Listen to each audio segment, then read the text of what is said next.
Shalom, peuple de Dieu, c'est Maman Virginie Pambou. En tout cas, cette vidéo, je la fais. Je fais cette vidéo, c'est pour quand même interpeller les serviteurs et les servantes de Dieu.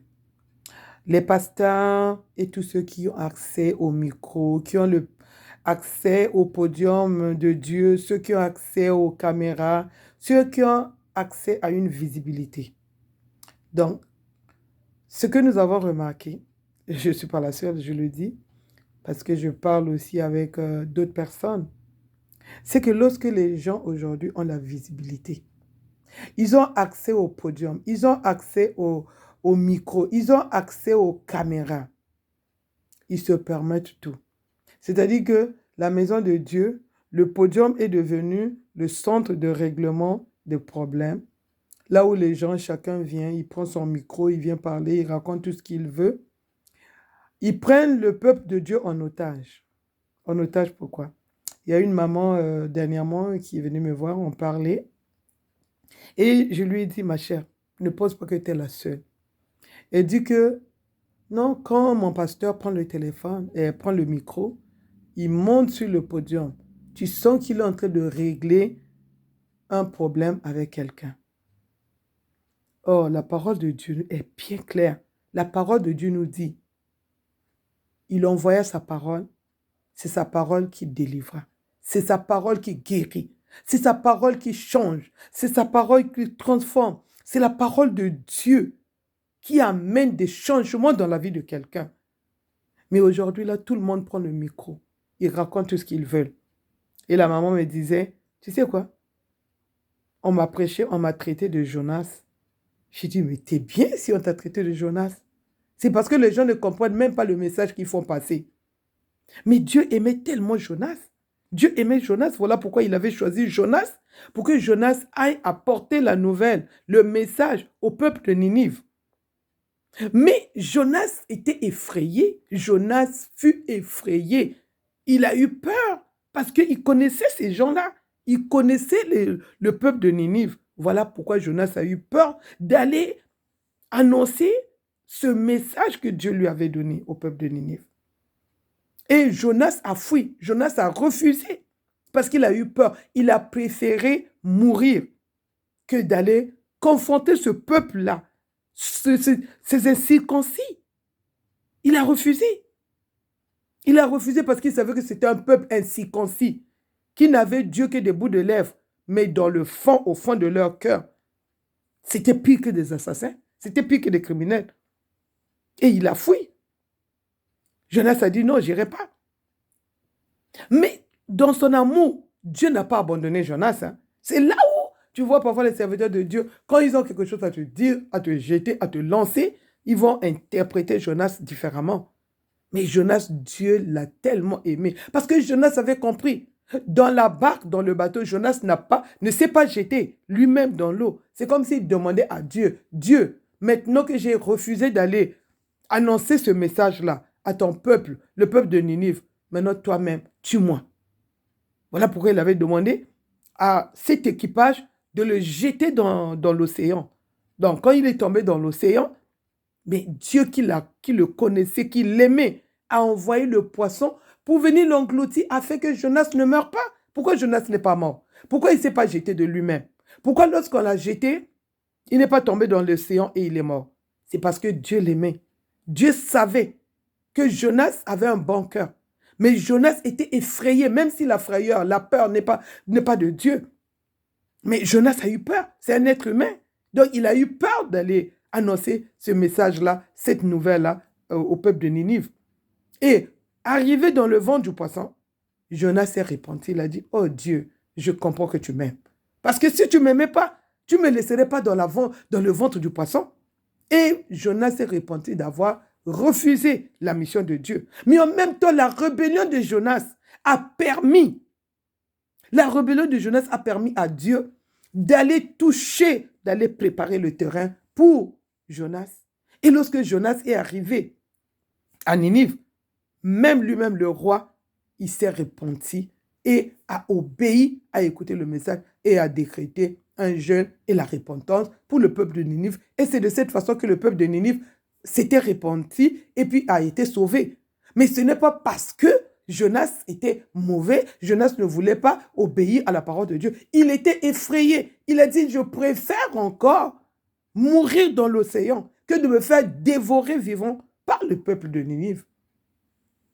Donc, des fois, tu vois, et il y en a qui se prennent pour des Mardochés. Ils se prennent pour des Mardochés. Mais on n'avait jamais vu Mardoché aller crier à Babylone auprès des Juifs qui étaient des esclaves pour dire que c'est moi qui avais sauvé le roi, c'est moi qui suis le meilleur, parce que moi, je fléchis jamais mes genoux devant Aman.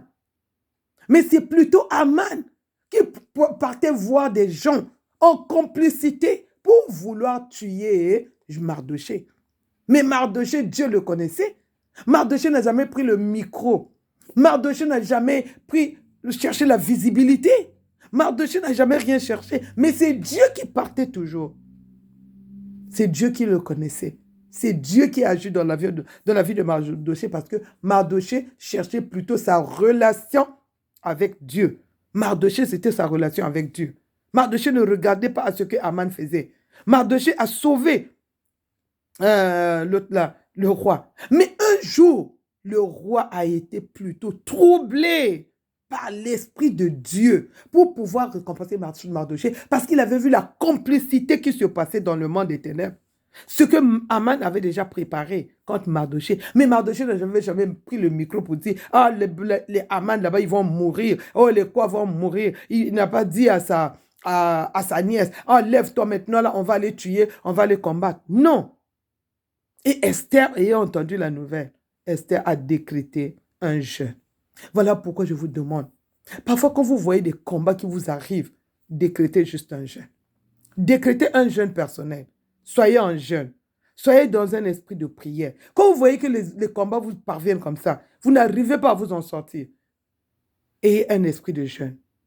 Ayez un esprit de jeûne. Ayez un esprit de jeûne. Et un esprit de retrait. Dieu nous a donné beaucoup, c'est-à-dire des canevas. Dieu nous a donné de l'arsenal. Comment pouvoir combattre l'ennemi? Il y a plusieurs façons de combattre l'ennemi. Il y a plusieurs façons de combattre l'ennemi. Parfois juste le retrait. Parfois juste ne plus parler. Parce que vous voyez, aujourd'hui, les enfants de Dieu sont en train de souffrir. Ils sont en train de souffrir. Ils sont pris en otage par des gens parfois qui viennent régler leurs affaires sur le podium de Dieu. Le podium de Dieu est devenu comme une maison de théâtre. L'essentiel que la personne prenne son micro, que la personne prenne le micro. Il viendra là, il viendra raconter toute sa vie. Il va régler le... Mais le peuple de Dieu qui est assis, eux, ils ne comprennent pas. Et ils ne comprennent pas qu'est-ce qui se passe. Donc, ils sont là à répondre seulement « Amen, Amen, Amen ». Et la personne qui a le micro se dit « Voilà, je les ai eus. Voilà, j'ai fait passer mon message ». Il y a les pasteurs, lorsqu'ils ont un problème avec un mondimi dans l'église, et tu vas voir les prêches, tout ce qu'il va dire, c'est seulement concernant cette personne-là. Mais cette personne-là n'est pas le peuple de Dieu. Là, vous avez déformé la vision. Vous avez déformé l'évangélisation. Vous avez déformé la façon de prêcher la parole de Dieu. Parce que la parole de Dieu est claire. Prêchez la parole de Dieu. C'est la parole de Dieu qui change. C'est la parole de Dieu qui transforme. C'est la parole de Dieu qui délivre. C'est la parole de Dieu qui enseigne. C'est la parole de Dieu qui agit. Mais lorsque vous vous mettez à venir régler vos problèmes sur les podiums, en inculquant les autres, en parlant des autres. Moi, quand je vois l'histoire de Jonas, je me dis, mais Jonas était aimé de Dieu. Jonas était aimé de Dieu parce que Dieu l'avait localisé. Dieu l'a localisé, Dieu l'a ciblé. Mais lorsque Dieu l'a localisé, Dieu l'a ciblé, qu'est-ce qui s'est passé à la fin? Dieu l'a amené jusqu'au bout de sa mission. Et Jonas était parti. Il avait réussi sa mission. Parce que s'il ne s'était pas rébellé, s'il n'avait pas eu peur de ces circoncis, là où il savait qu'en m'envoyant là-bas, on allait me dévorer, cru, vivant, Dieu n'aurait pas pu agir. Et Jonas n'aurait pas survécu. Et Dieu a vu le cœur de Jonas. Et Dieu a compris que Jonas veut me servir, mais il a peur, il a la crainte. Mais quand il s'est repenti, Dieu a dit, voilà, l'homme, je t'envoie en mission, tu vas arriver. Et il a disposé le cœur de tous ces gens-là qui étaient là et qui l'ont écouté et qui ont obéi. Et le peuple, les habitants de Ninive ont été délivrés. C'est comme Mardoché. Mardoché savait qu'il fallait garder le calme. Mardoché ne partait pas chercher la visibilité. Aujourd'hui, là, tu vois, dans des églises, quand ceux qui ont la possibilité de prendre le micro, ceux qui ont la possibilité de monter sur le podium, ceux qui ont la possibilité d'avoir les caméras, ils sont là, ils ont la visibilité. Quand vous avez une situation avec eux, ils viendront raconter tout ce qu'ils veulent pour que le monde entier, même de loin, puisse les écouter, puisse les croire. Mais toi, tu deviens comme une cible, tu deviens le bouc émissaire et tu deviens comme un cheveu dans la soupe. Quand tu es comme un cheveu dans la soupe, peu importe ce que tu feras. Qui aimerait prendre une soupe là où il y a un cheveu dedans? On voudra se débarrasser d'abord du cheveu. Donc, on veut se débarrasser de toi pour pouvoir prendre la soupe. Il y en a même qui voudront même plus de cette soupe-là à cause du cheveu. Mais si même ton mari en train de prendre la soupe, il sait que c'est ton cheveu qui est tombé dedans, qu'est-ce qu'il va faire? Il va d'abord enlever ce cheveu-là. Sinon, ça perd même le goût. Voilà pourquoi lorsque vous êtes déjà comme disqualifié, quand on vous a déjà indexé, là où on vous aime vraiment pas, comme dit Pasteur Tsunasi, regardez bien, ne cherchez pas à perdre le temps. La vie est courte. La vie est très courte. Dans la maison de Dieu, les gens qui se détestent, les gens qui se haïssent, mais pourtant tu as envie d'avoir comme une identité. Une identité spirituelle, d'avoir un lieu de référence, là où tu pries avec tes frères et sœurs, là où tu te dis c'est ma famille en Christ. Mais lorsque on t'a déjà qualifié, lorsqu'on t'a déjà donné une identité, lorsqu'on t'a déjà ciblé, sache que tu es un cheveu dans la soupe. Peu importe ce que tu vas faire, tu auras toujours des combats. Que Dieu vous bénisse, que Dieu vous donne le discernement, la sagesse. Parce que nous sommes en train de passer par des moments difficiles. Aujourd'hui, le monde est foutu. Quand vous voyez, surtout en Occident, ici, il y a même des églises de Satan. Ils sont en train de chercher, comment est-ce qu'on appelle ça, des âmes dans des églises de Satan. Mais dans nos églises, au lieu de prendre soin des âmes, ils sont en train de chasser les âmes. Ils s'en foutent, ils disent, ils n'ont qu'à partir. Demain, il y aura d'autres qui vont venir. Mais oui, mais les âmes que vous avez perdues, parfois c'est la qualité aussi. Il faut regarder qu'est-ce qui se passe. Aujourd'hui, il y a des gens, tu les vois à la maison, tu leur dis allons à l'église. Ils te disent non, je préfère prier chez moi que d'aller là-bas. Parce que même nos enfants ne sont pas capables de nous suivre. Où est-ce qu'ils vont nous suivre? Comment nos enfants vont nous suivre? Parce que nous ne sommes même pas une image qu'eux, ils peuvent suivre. Surtout en Occident. En Occident, on n'est pas capable de donner une belle image à nos enfants. En Afrique, on n'est même pas capable d'aider nos enfants demain à pouvoir s'en sortir. Mais c'est seulement des batailles d'idéologie. Nous sommes devenus comme des partis politiques dans des églises.